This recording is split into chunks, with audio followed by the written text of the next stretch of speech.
ত্রেতা যুগে ভগবান বিষ্ণুর অবতার শ্রীরাম এবং দেবী লক্ষ্মীর অবতার সীতা, ভগবান শ্রীরাম ও সীতা মাতা তারা দশরথের মৃত্যুর পর তার পিণ্ডদান করতে গিয়েছিলেন। তারা পিণ্ডদান করতে বিহারের বুদ্ধগয়ায় পৌঁছলেন। সেখানে এমন কিছু ঘটনা ঘটল যে মাতা সীতাকে চারজনকে অভিশাপ দিতে হলো।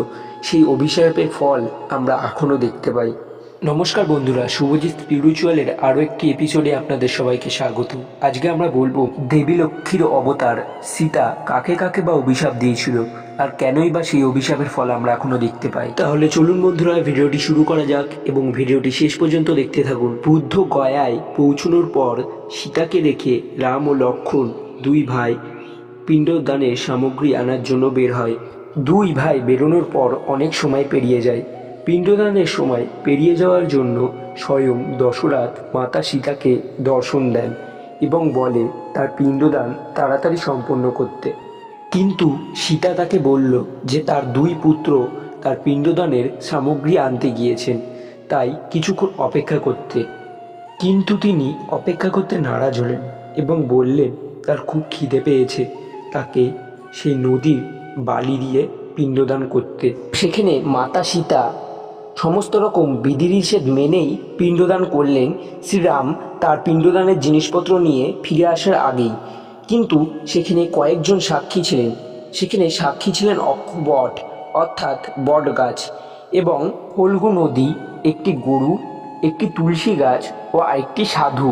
যখন শ্রীরাম ও লক্ষ্মণ ফিরে এলেন, পিণ্ডদানের কথা জিজ্ঞাসা করলেন, তখন মাতা সীতা সময়ের মাহাত্ম্য তাদের বুঝালেন এবং তিনি বললেন যে তিনি পিণ্ডদান করে দিয়েছেন।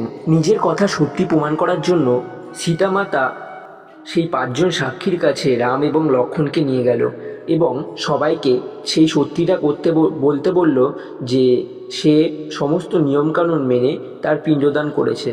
কিন্তু বট গাছ ছাড়া সবাই অস্বীকার করলো যে সে পিণ্ডদান করেছে। তারা চারজন অস্বীকার করার ফলে তখন স্বয়ং রাজা দশরথের আত্মা ওখানে আবির্ভূত হন এবং বলেন শ্রীরামকে ও লক্ষ্মণকে যে সীতা সমস্ত রকম নিয়মকানুন পালন করে পিণ্ডদান করেছেন। তখনই মাতা সীতার ঘটনাটি সত্য বলে প্রমাণিত হলো। কিন্তু ঘটনা এখানে এখনো শেষ হয়নি। সীতামাতা তখনই চারজনকে অভিশাপ দিলেন। ফল্গু নদীকে অভিশাপ দিলেন যে গয়াতে শুধু নদী পৃথিবীর নিচ দিয়ে প্রবাহিত হবে। এই অভিশাপ পেয়ে তাই এখন গয়াতে ফল্গু নদী পৃথিবীর নিচ দিয়ে প্রবাহিত হয়। এবং সীতামাতা গরুকে অভিশাপ দিলেন সব বাড়িতে গরুর পুজো হবে ঠিকই, কিন্তু গরুকে বাসি খাবার খেতে দেওয়া হবে। তাই দেখবেন সব বাড়িতে গরু মানে গোমাতাকে পুজো করা হয় ঠিকই, কিন্তু এখনও মানুষ তাকে বাসি খাবার দেয়ই। কোনো মানুষ নেই যে তাকে বাসি খাবার দেয় না। তুলসীকে অভিশাপ দিলেন যে গয়াতে আর কোনো দিন তুলসী গাছ জন্মাবে না। তাই বন্ধুরা দেখবেন গয়াতে গিয়ে যে গয়াতে কোনো প্রকার তুলসী গাছ দেখতে পাবেন না। আর সীতা ব্রাহ্মণকে অভিশাপ দিলেন যে গয়াতে সবসময় ব্রাহ্মণরা গরিব এবং দুঃখী হয়ে থাকবে, তাদের কোনো সময় সুখ থাকবে না। তাই এখনও গয়াতে ব্রাহ্মণরা গরিব হয়ে থাকে, তাদের কোনো সুখ নেই, তারা গরিব দুঃখীতে পরিপূর্ণ। আর সবশেষে সীতামাতা বটগাছকে আশীর্বাদ করলেন যে গয়াতে যারা পিণ্ডদান করতে আসবে তারা সবাই বটগাছকেও পিণ্ডদান করবে। তাই বন্ধুরা গয়াতে গিয়ে মানুষরা বটগাছকেও পিণ্ডদান করে থাকেন।